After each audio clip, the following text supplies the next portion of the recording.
Welcome, everybody, to the next Inclusion Starts Now podcast.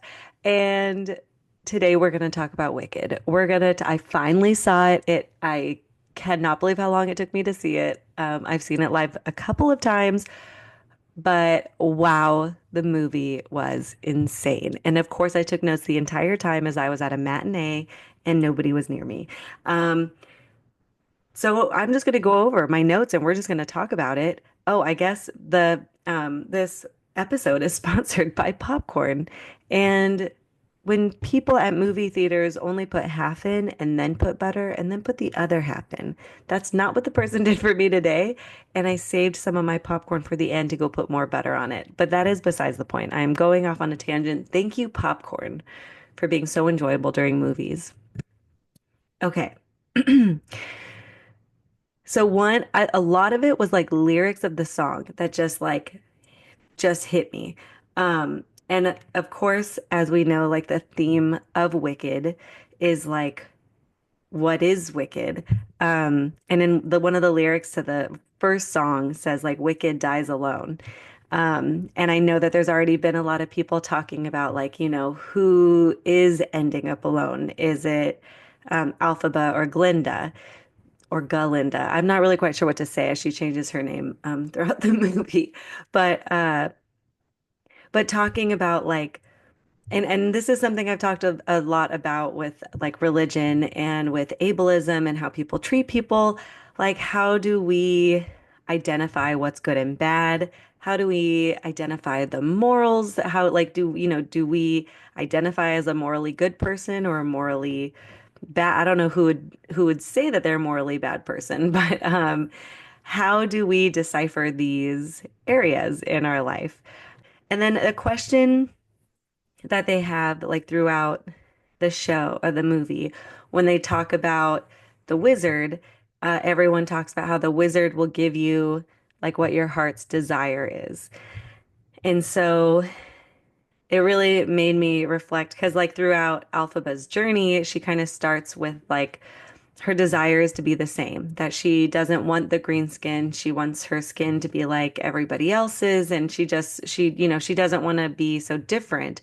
But then once she gets to the wizard, it changes. And she's like, I want animals to be free with all of us. Why are we sticking them in cages now? And, uh, and it was like such a beautiful transition of showing what you feel like your desire is until like those boundaries get tested and you're like, I've always been green and like look at how awesome I am. But look at these bigger problems than like me being green. So yeah. So I want and so it had me thinking about like, if there was this magical wizard, what is like that one thing that I would want? And I know that there's been other big things where people are like, oh, I don't know, world peace, God, what movie is that?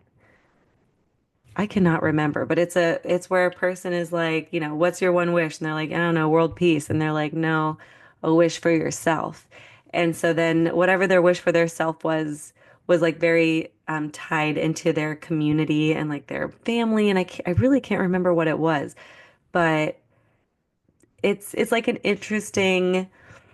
I don't know. It had me reflecting on my own heart's desire. And I'm thankfully in a place where I feel like I do get to talk about like inclusive practices a lot and just keep spreading love and education however I can. And family is a huge like heart's desire to me. And that these like the things that are so important to me are things that I do try really hard to do. I do also understand that I have the privilege to be able to stay home with my kids, but yeah, it's hard thinking about what my own heart's desire could be if I could change something because I would think that it would be, how do we get rid of like segregation of everyone? How could we encourage people to get educated? But we'll talk about education being power towards the end because I know that is very much how I felt once. Yeah, oh my gosh, so good. Another line was, I'm so sorry that you've been forced to live with this. Okay, so when Galinda is talking to Alphaba, she says, I'm so sorry that you've been forced to live with this. I'm going to major in sorcery to try to fix you. And everyone's saying, ah. And the whole scene is just makes me think about how the medical field a lot of times is all about, how they're going to fix people. How are we going to, this disability is a problem. So how can we fix you so it's not a problem? When to a lot of disabled people, their disability is not a problem. But how, like, all of the people in Galinda's life just, they're like, oh, you're so amazing. Like, what a kind heart. Like, and I feel like you see that so much with special ed teachers or parents with kids with disabilities or people who are, I mean, I remember I would babysit a child, like children with disabilities, and people all the time would come up to me and just be like, "Thank you so much for what you do." Like, "Oh, you have a heart of gold." And I was just always so taken aback by it. But what really bothers me like with this too is like, you could be like this. Instead of telling me that I'm such a great person, like you can also be a great person and you can just treat people fairly. Like you can just treat kids with disabilities like kids. Um, and, understand their differences and like be okay with accommodations and like, live together. Uh, so I thought that scene was just done so well. And then um Alphaba, is like kind of just like is like, no, get away from me. But then when Glinda goes back to her friends, she's like, I don't understand. Like, wasn't I being a good person? Like, wasn't I doing the right thing? And again, that's like this great example of just people being like, they're behaving how they think that they're supposed to behave instead of behaving how like the person would like your support. Um, and And just like how much we are swayed by our community and our peers, and how much, I don't know, just like how much I guess, just how important it is that we surround ourselves with people um, of just diversity, like not just people who are like your minions or something. Like, I just feel like, oh my gosh, where am I going with this? Just this idea of like she wants to look good. And so she's like checking with the people who look up to her, like, I'm being good, right?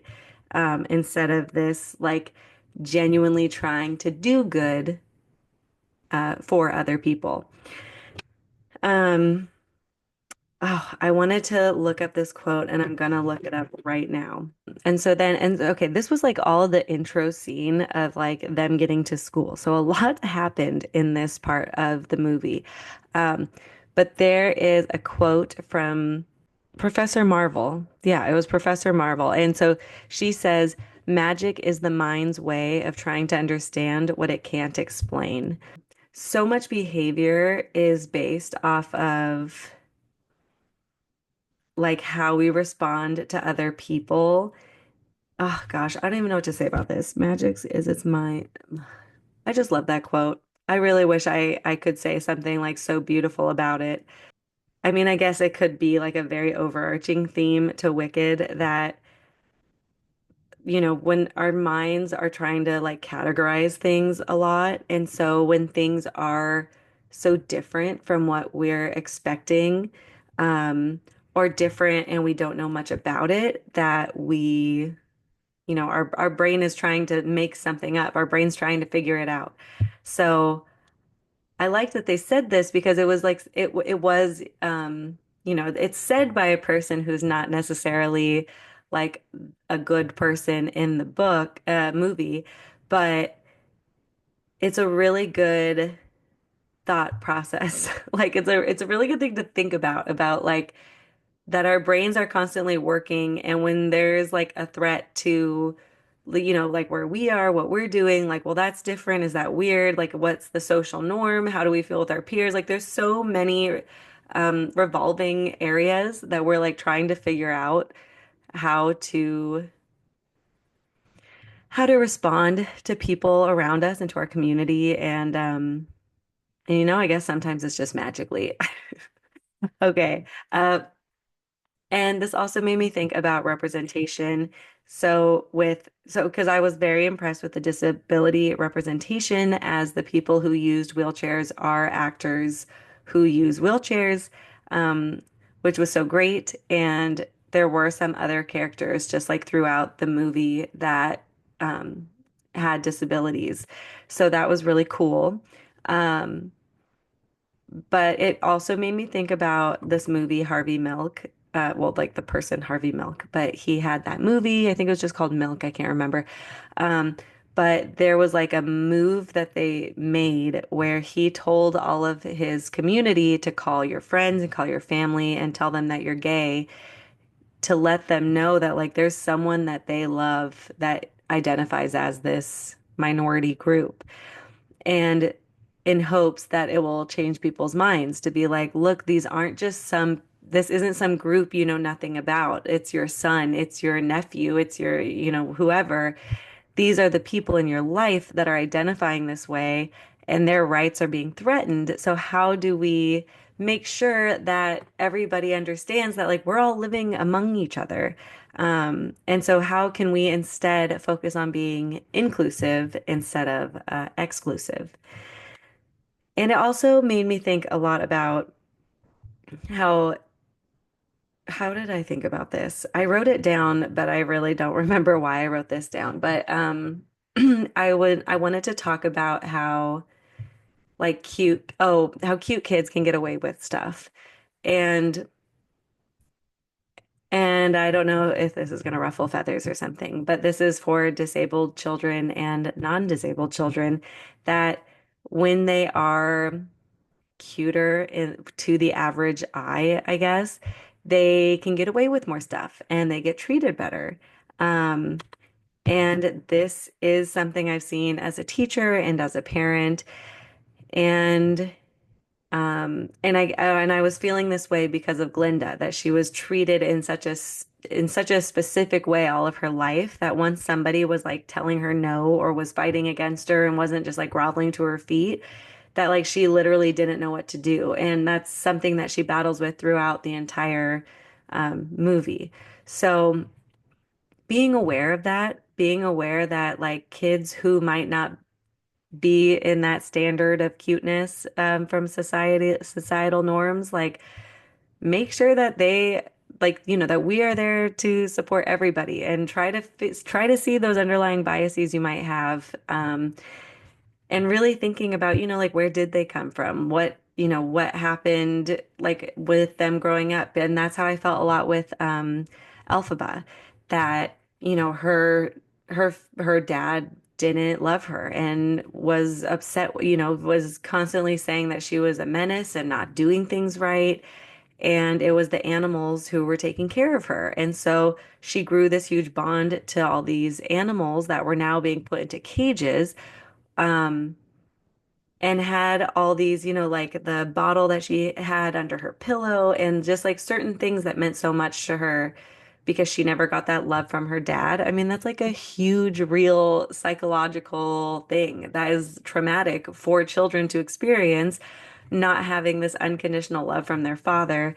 And I mean, it's just like a reminder to people that like, that kid that's being really hard or just, seeming like they're just a really mean kid. They're not mean. They're trying to communicate something that they don't have the words yet to communicate. And we as adults, I really feel like need to um really learn about that child. Show them unconditional love. As a teacher, that is what I did for all students. It didn't matter how mean you were, it didn't matter if you hit, it didn't matter what kind of behaviors you had. I was going to keep showing up for that child, and I promise you that no child like ever said they didn't like that. Um, and if any, I mean, it really is what children need. They need that unconditional love. They need those people in their life that are going to be there no matter what and support them. Even when their behavior isn't good, or isn't what you want it to be. Whew. Okay. The love interest comes in, and I just cannot remember his name because I usually call him something else, but it's kind of a spoiler alert to part two, so I'm not going to say it. Um, he's the prince. Oh my gosh, why do I not? Okay.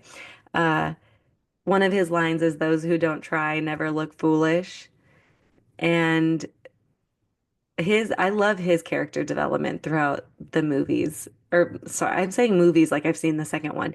I I just love his character development because, yeah, he starts off as like dancing through life. I don't care what's happening. I'm gonna do my own thing. I'll, be who I want. I break the rules.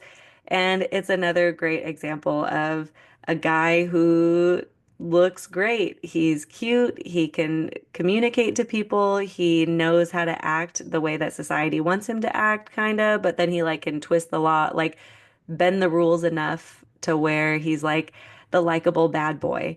And I mean, I guess I can't really say much about his because I don't want to do super spoiler alerts if you've never seen Wicked. Um, but I mean, it goes against everything that I say with like Adam Grant's Think Again of like, you want to look foolish. It's good to look foolish. It's good to mess up and it's good to learn from that. And we can't do that if we're just trying to do what society wants us to do. All the subtle disability things is something else I want to talk about. I love how one of the big issues at the beginning is that one of the teachers is trying to push Nessa's chair without her consent. And she's trying to say no. And, she's getting frustrated, but then Elphaba, gets super mad and like everything gets like flown up in the air.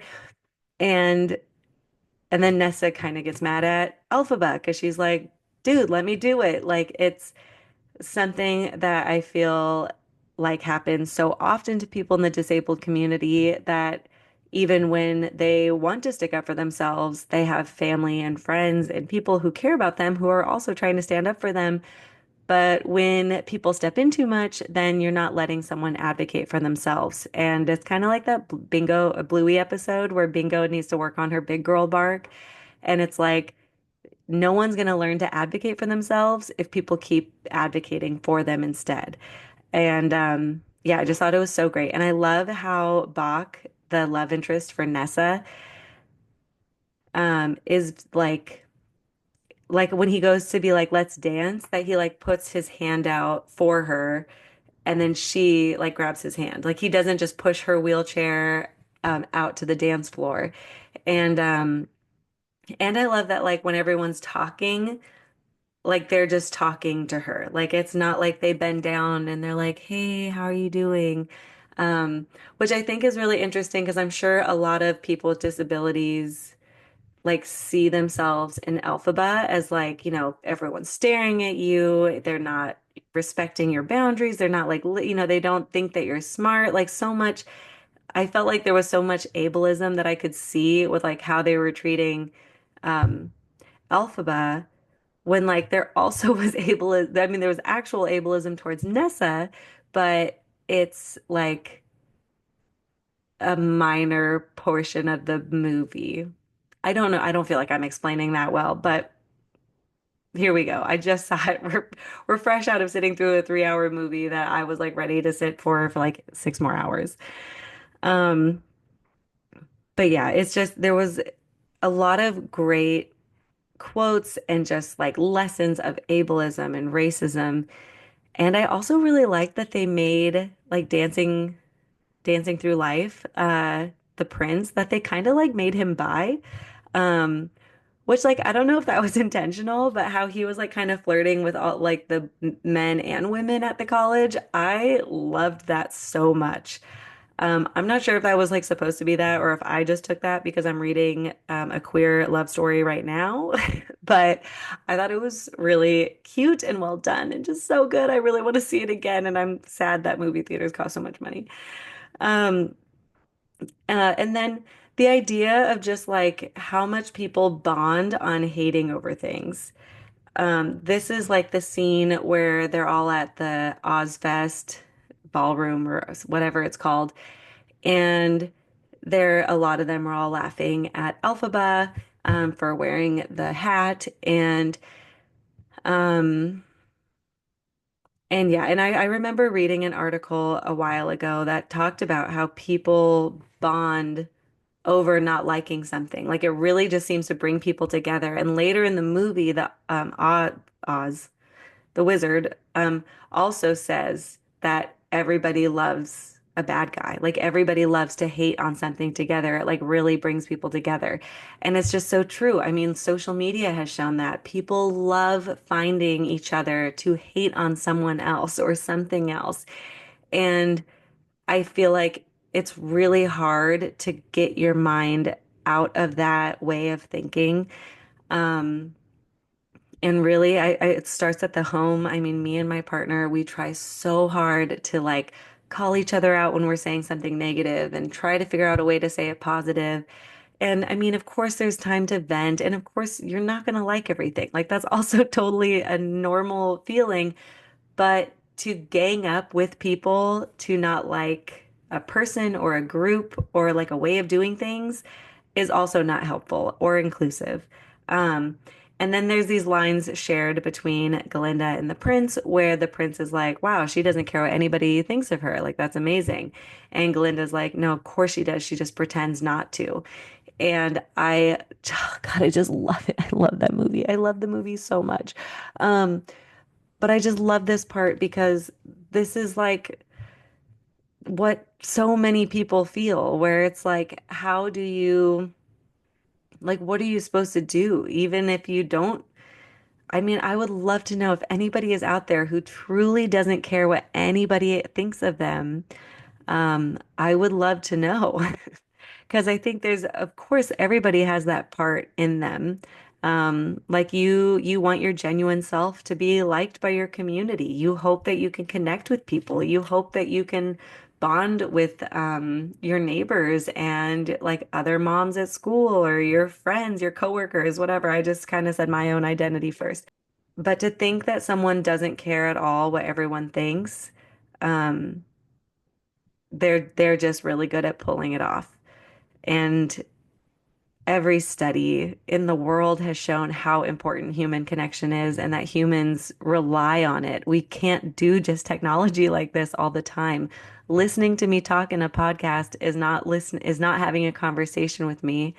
Um, and even though I very much love that you're here, having those conversations is just so important. But you know, I mean, I don't know, go do chores, listen to me talk, and then maybe someday I can get paid to do this. Wouldn't that be swell? Okay, what am I doing? I'm off topic. I'm off topic. Um, the dance. Okay, okay. The dance of Galinda and Elphaba when like they're doing the dance and Galinda comes up and she also does the dance with Elphaba and then they like touch hands. And it was like kind of the first time of like a loving or nurturing like touch. And then Elphaba started like tearing up. Oh my gosh, I don't even.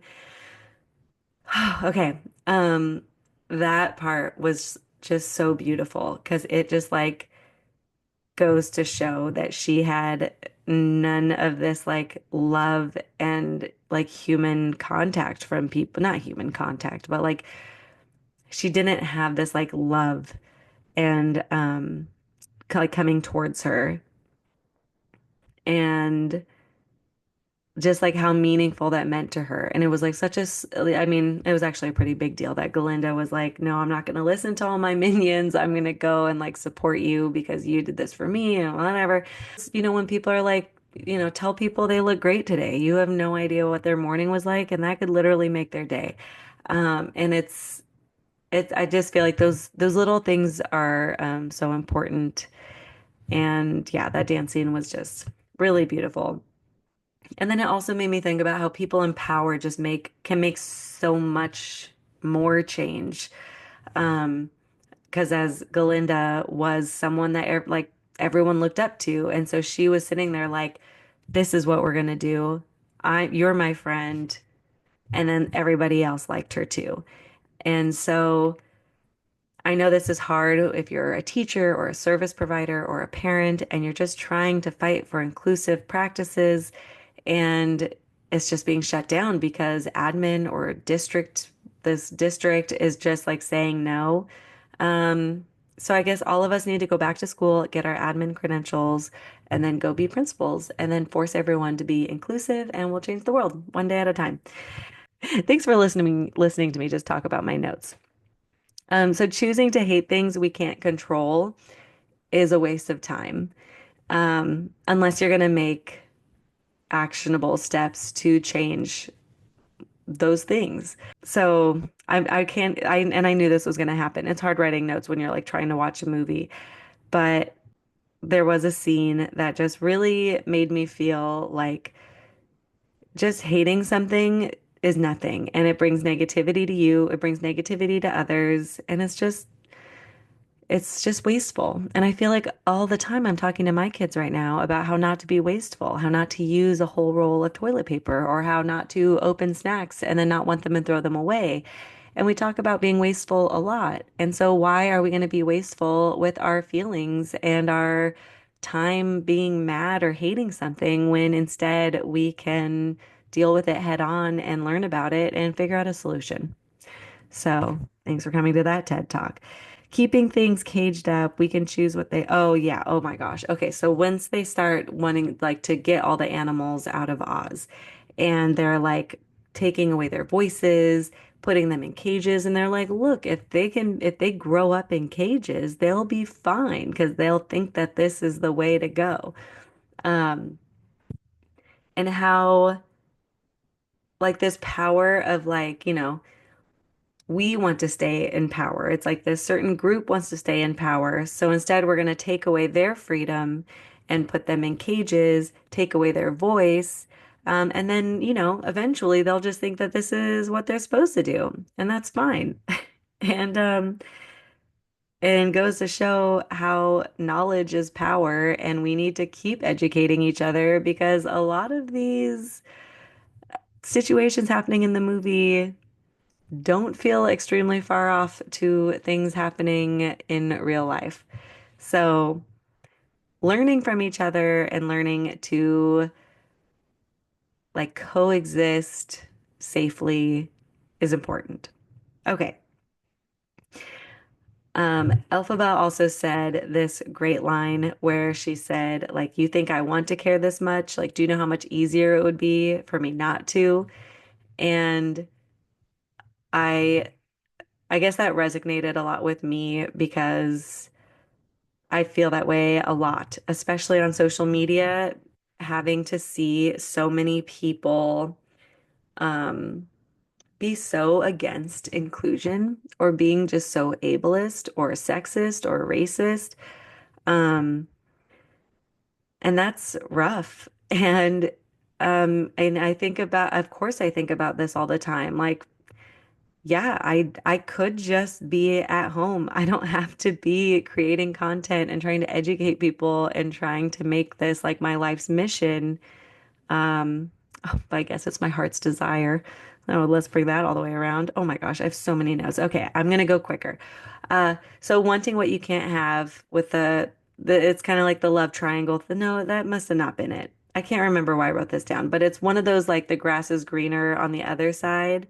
Because I feel like Elphaba and Glenda are like kind of battling each other the whole time of like, who's making the right choices. Not that they're battling each other, but like which side do you feel like is making the right choices? Where do you feel like you stand in that area? Um, and I just love that line of like, I mean, they don't say this in the movie, but the grass is greener where you water it. Because I do know a lot of people who are like, if I could just get to here, or if I was like that, or if I could, it always seems better somewhere else. Um, but that's not the case. And a lot of times it's where you are and it's the journey of getting to your next goal that is really better than like just completing that goal. Um, okay. So then they show up to Oz and there's like, they see this whole intro of what the Oz is like and his story and just like how amazing he is. And I just thought about all the brainwashing of like, we all look up to this person in power and he keeps telling everybody and he makes people fear him and he wants to keep all this power. And so if anything is hurting his power, he starts taking it away. And then, giving someone a common enemy. That was like a huge, huge thing of like how he basically runs his land. Ooh. Um, and the whole and like what he keeps telling people is like, I'm doing this to keep you safe. I want you to be happy. This is all for you.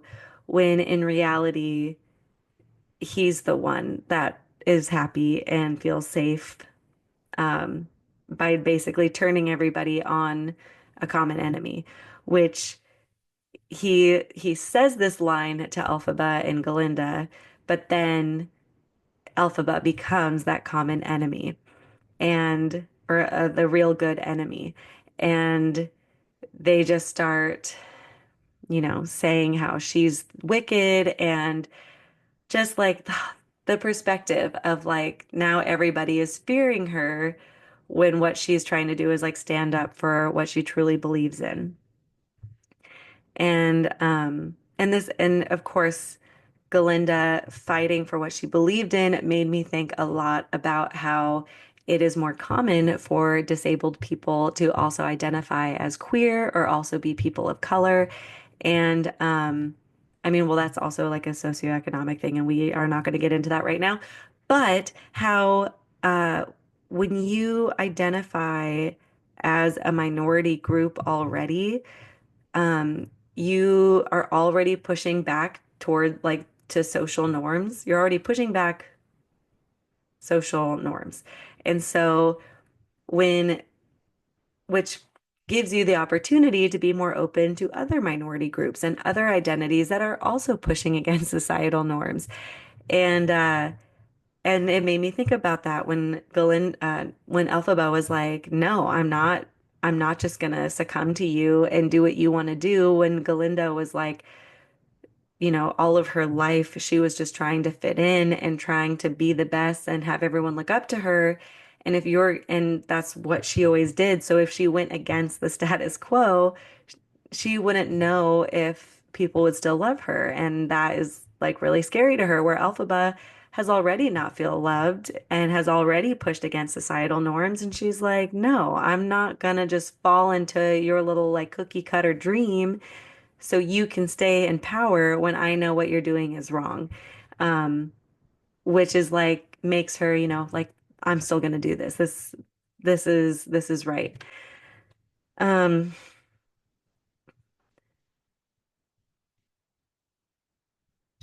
and then gosh, I also have this line, what would you do to be heard? Which I can't remember why I wrote that down. What would you do to be heard? I don't know. Um, and so then the ending, and I don't know if I'm going to get through this without crying. Um, which, by the way, I had no idea that this was a two-part movie. Like, I heard people saying, I can't wait for part two, and I was just like, there is no part two. Wicked's like one musical. Um, so I should have looked into that because I was sitting there the whole movie. I mean, I was like, wow, we haven't even got to define gravity yet. Like, this is crazy. Like, but I still was like, it's the whole movie. Like I was ready to sit through 3 more hours of that movie, and and then it was done, and I was just shocked. So the climax, and this is a very like common thing to see in movies that the big climax of a movie is them going up the stairs because it's leading to like the big cinematic moment of like what's gonna happen. And so Glinda's going, not Glinda, well, I guess Glinda's going too, but Alphaba and Glinda are going up the stairs and they're doing this whole thing. Um, and then all the guards come in and she's singing Defying Gravity. And then what I love so much is that she like starts flying up, which I mean, they do this in the musical too, but I guess I've never thought of it like this. But that it's like she flies up. So it's like you think you're at the top of the building and then she like it's like shattering the glass ceiling is how I saw it. That she was like, no, no one's gonna bring me down. We're gonna do this. Um And I literally could not say any more lines of Defying Gravity because I'll just start sobbing. Oh man. Okay. Well, that's it. I'm not sure if this episode was a total waste of your time, and I'm sorry if it was, but I just had to talk about Wicked and just how great the symbolism is, the character development of like inclusiveness, identity, oh, all of it. It's so good. Oh my gosh. And I forgot to do my tarot cat reader. So let's do it now. I don't think I'm going to say a question. I think I'm just going to flip it over. Okay, we got Six of Wands and it's upside down. Six of Wands reversed. Lack of confidence, failure, solid. Confetti floats through the air, a victory wreath as your crown. Time to celebrate. Hooray for you. You did it. This is a moment of triumph and success. Be proud of what you have accomplished so far, but understand that there is more work to do. It is time to celebrate, but keep going. Lack of confidence. I definitely have been having a lot of dreams where things just keep happening and I'm like losing control. And these are not uncommon dreams for me. I know I put a lot on my plate because there's so much I want to do. And I just never feel like I have enough time, which I know I'm not the only one who feels that way.